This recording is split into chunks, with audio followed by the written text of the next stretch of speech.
कार्तिक मास में जो कोई व्यक्ति सूर्योदय से पूर्व स्नान कर लेता है तो उसके सारे पाप जल करके राख हो जाते हैं, और जो कोई व्यक्ति सूर्योदय के बाद स्नान करता है तो उसके जीवन के जो पुण्य हैं वह पुण्य का नाश होता है। नमस्कार, नमो नारायण भक्तों, स्वागत है आप सभी का। भक्तों, हम सभी चर्चा करेंगे कार्तिक मास के बारे में। कार्तिक मास की बहुत विशेष महिमा है शास्त्रों में।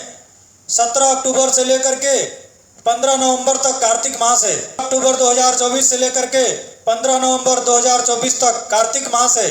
शास्त्र कहता है, न कार्तिक समो मासो न कृतेन समम युगम न वेद सदृशम शास्त्रम न तीर्थ गंगया समम।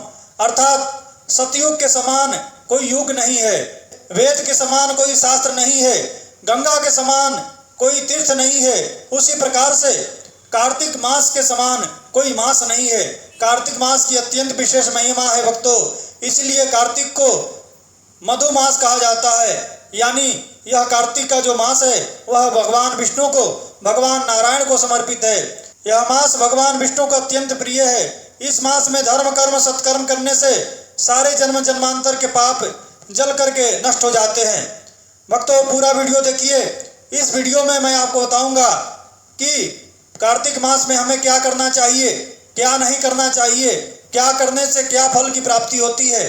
बहुत कुछ साधारण सूक्ष्म उपाय है, वह करके आप अपने जीवन को श्रेष्ठ बना सकते हैं और अपनी गति को परमात्मा के चरणों में जोड़ सकते हैं। कार्तिक मास का महात्म्य पद्म पुराण में, स्कंद पुराण में विस्तार पूर्वक बताया गया है। ब्रह्मा जी कहते हैं कि जो कोई स्त्री पुरुष जन्म से लेकर के अभी तक जितने कोई पाप किया है वह सारे पाप कार्तिक मास में दीप दान करने से नष्ट हो जाते हैं। कार्तिक मास में दीप दान की अत्यंत महिमा है। सूत जी महाराज शौनक आदि 88,000 ऋषि मुनियों को कहते हैं कि हे शौनक आदि ऋषि, कार्तिक मास भगवान विष्णु को अत्यंत प्रिय है। कार्तिक मास में किया हुआ दान, कार्तिक मास में किया हुआ स्नान, कार्तिक मास में जप तप साधन जो भी किया जाता है उसका पुण्य फल प्राप्त होता है और अंत में व्यक्ति वैकुंठ के वासी बनता है, उसकी मुक्ति होती है। कार्तिक मास में प्रातः काल सूर्योदय से पूर्व स्नान करना चाहिए। कार्तिक मास में दान करना चाहिए। अन्न दान की बहुत विशेष महिमा है। कार्तिक मास में अन्न दान करने की महिमा बताई गई है। कार्तिक मास में गौ की सेवा, ब्राह्मणों की सेवा, संतों की सेवा करना चाहिए।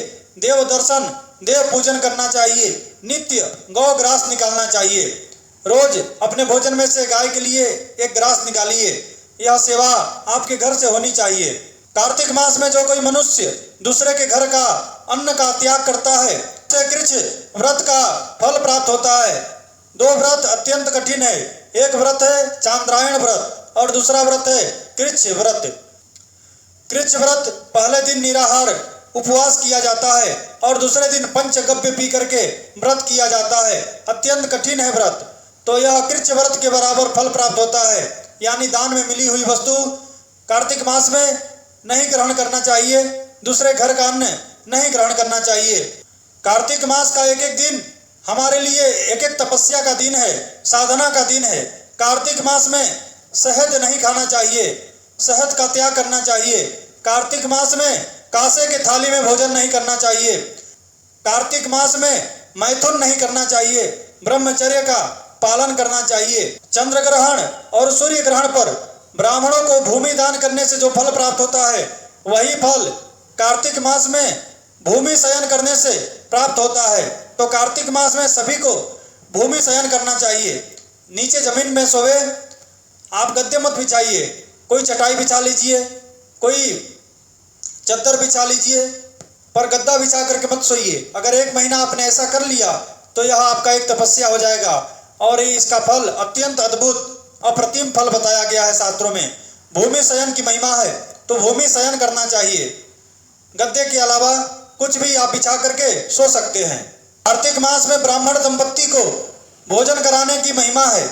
ब्राह्मण पति पत्नी को भोजन करावे, उन्हें कंबल का दान, वस्त्र दान, तकिया, बिस्तर, जूता, छाता इत्यादि का दान करना चाहिए। द्रव्य दक्षिणा, स्वर्ण दान जो भी आपसे बने वह दान करना चाहिए। कार्तिक मास में जूता, छाता का दान किया जाता है तो यह दान भी आप कर सकते हैं अपने शक्ति सामर्थ्य के अनुसार। कार्तिक मास में पलाश के पत्तल में भोजन करने का विधान है। जो कोई मनुष्य कार्तिक मास में पलाश के पत्तल में भोजन करता है उसके सारे पाप नष्ट हो जाते हैं। 14 इंद्र बदल जाते हैं, उसके बाद भी उसकी दुर्गति नहीं होती है। कितने मनवंतर बदल जाते हैं तो भी उसकी दुर्गति नहीं होती है। उसके पाप नष्ट हो जाते हैं और वह मोक्ष को प्राप्त करता है। पलाश के पत्तल में भोजन की महिमा है।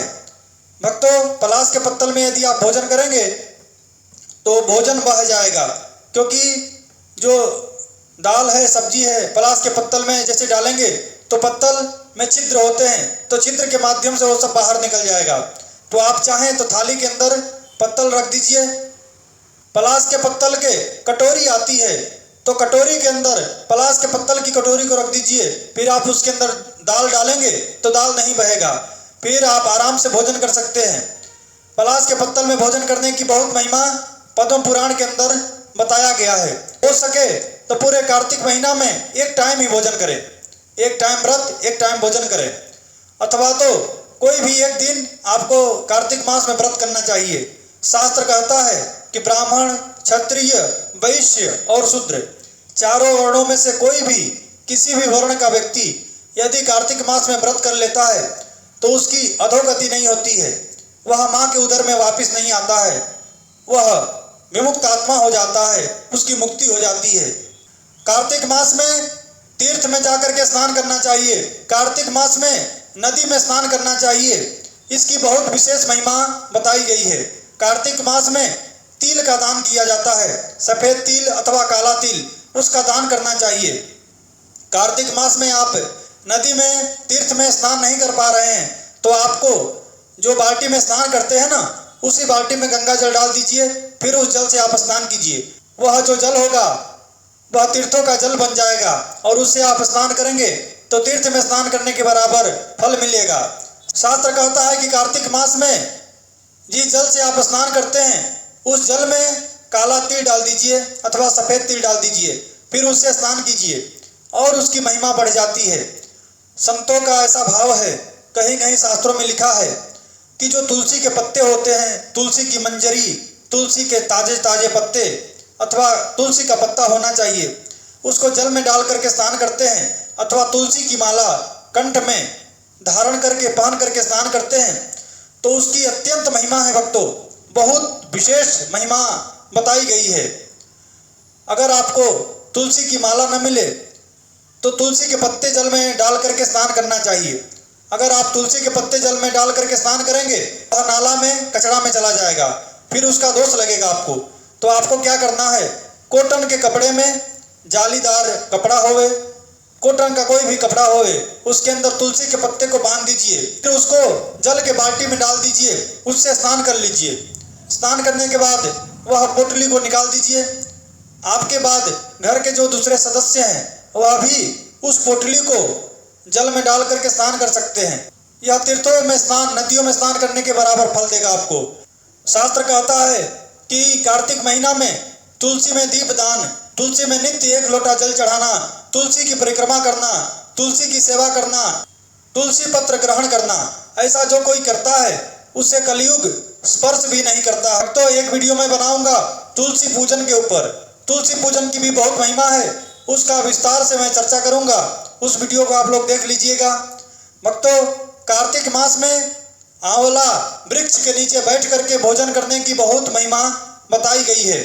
केवल कार्तिक मास के अंदर आंवले वृक्ष के नीचे बैठ करके जो कोई भोजन करता है उसके पाप के पहाड़ नष्ट हो जाते हैं। कार्तिक मास में जो कोई आंवला वृक्ष के नीचे बैठ करके भोजन करता है उसके 1 वर्ष के अन्न सर्जित जो पाप होते हैं वह पाप नष्ट हो जाते हैं। अन्न सर्जित पाप क्या है? तो भक्तों, उचिष्ट भोजन यानी अशुद्ध आहार, दूसरे का जूठा खाना, दूसरे को अपना जूठा खिलाना, यह एक बहुत बड़ा अपराध और पाप है। इसे अन्न सर्जित दोष कहते हैं। अभी तो ट्रेंडिंग में है कि लोग दूसरे को जूठा अपना खिलाते हैं और दूसरे को जूठा स्वयं खाते हैं। यह बहुत बड़ा दोष बताया गया है शास्त्र के अंदर। यह नहीं करना चाहिए। कभी भी किसी को अपना जूठा ना खिलावें और उसका जूठा स्वयं भी ना खावें। यह भी जो पाप होता है अशुद्ध आहार, जाने अनजाने में हमने कुछ गलत आहार खा लिया है, जाने अनजाने में, मिलावट में भोजन के अंदर कुछ अशुद्ध आहार चला गया है, उसका भी दोष मिट जाता है। आंवले वृक्ष के नीचे भोजन करने की यह महिमा अत्यंत अमोघ है।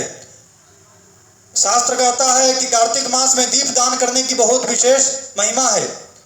ऐसा कहा गया है कि कार्तिक मास में सायंकाल के समय विष्णु भगवान के नाम से तिल तेल के दीप का जो कोई व्यक्ति दान करता है, दीप दान करता है, तो उसके जीवन में सुख, संपत्ति, समृद्धि, सौभाग्य अखंड रहता है, स्थिर लक्ष्मी की प्राप्ति होती है। दीप दान कहाँ करें? दीप दान आप गौशाला में कर सकते हैं, मंदिर में कर सकते हैं, अपने घर पर कर सकते हैं, आप टेरेस पर, छत पर कर सकते हैं।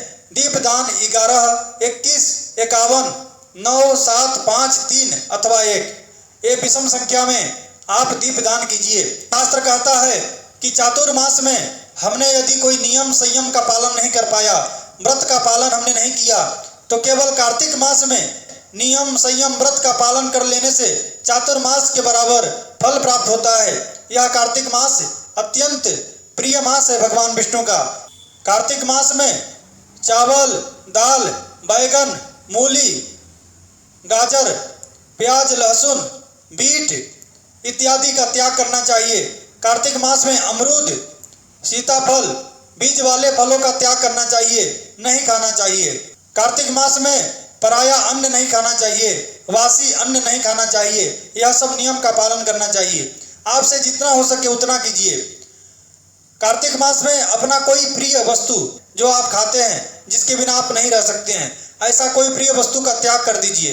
भक्तों, मेरा एक वीडियो दीप दान के ऊपर होगा। दीप दान कैसे किया जाता है उसके बारे में मैं एक वीडियो बनाऊंगा, आप लोग उस वीडियो को भी अवश्य देख लीजिएगा।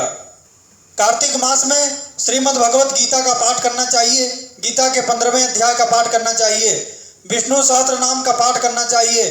कार्तिक मास में ओम नमो नारायणाय ये 12 अक्षर द्वादशाक्षर मंत्र है, इसका जप करना चाहिए। ओम नमो भगवते वासुदेवाय यह मंत्र भी द्वादशाक्षर है, इस मंत्र का भी जप करना चाहिए। कम से कम 1 माला तो आप लोग अवश्य करें। भक्तों, यह विष्णु भगवान का प्रिय मास है, इसीलिए जितना हो सके भगवान का नाम जप कीजिए, भगवान का कीर्तन कीजिए, भजन कीजिए, रात्रि जागरण कीजिए। रात्रि जागरण की महिमा है। शालिग्राम भगवान के सन्मुख मंदिर में, गौशाला में, जहाँ पर तुलसी का बगीचा हो वहाँ पर रात्रि जागरण की महिमा है। सभी को रात्रि जागरण करना चाहिए। कार्तिक मास में ब्राह्मण भोजन कराने का विधान है। कार्तिक मास में आप ब्राह्मण भोजन कराइए, वस्त्रदान, दक्षिणादान ब्राह्मण को कीजिए। कार्तिक मास का जो पूर्णिमा होता है, पूर्णिमा के दिन व्रत उद्यापन करने का विधान है। आप व्रत उद्यापन में ब्राह्मण भोजन करवा लीजिए। 3, 5, 7, 9, 11 जितना हो सके ब्राह्मण भोजन करवा लीजिए। उनको वस्त्र दान दीजिए, उनको दक्षिणा दान दीजिए और ब्राह्मण को सम्मान पूर्वक विदा कीजिए। पूर्णिमा के दिन जरूरतमंदों को, गरीबों को दान करना चाहिए। जिस दिन कार्तिक मास का पूर्णाहुति है, यानी 15 नवंबर को आपको ये सब दान पुण्य विशेष रूप में करना है। कार्तिक मास में ग्रंथ का दान किया जाता है। पद्म पुराण, स्कंद पुराण, विष्णु पुराण, नारद पुराण, हरिवंश पुराण अथवा श्रीमद् भागवत पुराण, कोई भी पुराण एक ग्रंथ का दान कीजिए। लाल कपड़े में उस ग्रंथ को लपेटकर गंध अक्षत पुष्प से उसका पूजन कीजिए। एक तुलसी की माला गौमुखी रख करके, कुछ दक्षिणा रख करके सतपात्र ब्राह्मण को अथवा संत को उस ग्रंथ का दान कीजिए। ग्रंथ दान की भी बहुत विशेष महिमा है। अपने पितरों के उद्धार के लिए, पितरों की मुक्ति के लिए आप गजेंद्र मोक्ष का पाठ कार्तिक मास में कीजिए। इससे सारे पितर प्रसन्न होंगे, उनकी मुक्ति होगी। तो भक्तों, यह था कार्तिक मास के ऊपर वीडियो। आपको वीडियो अच्छा लगे तो इसको लाइक कीजिए। चैनल पर नए हैं तो इसे सब्सक्राइब कीजिए, बेल आइकन को दबाएं ताकि मैं कोई भी वीडियो अपलोड करूं उसका नोटिफिकेशन आप तक पहुंचे। आप सभी को श्री हरि, आप सभी को नमो नारायण। ओम श्री मात्रे नमः।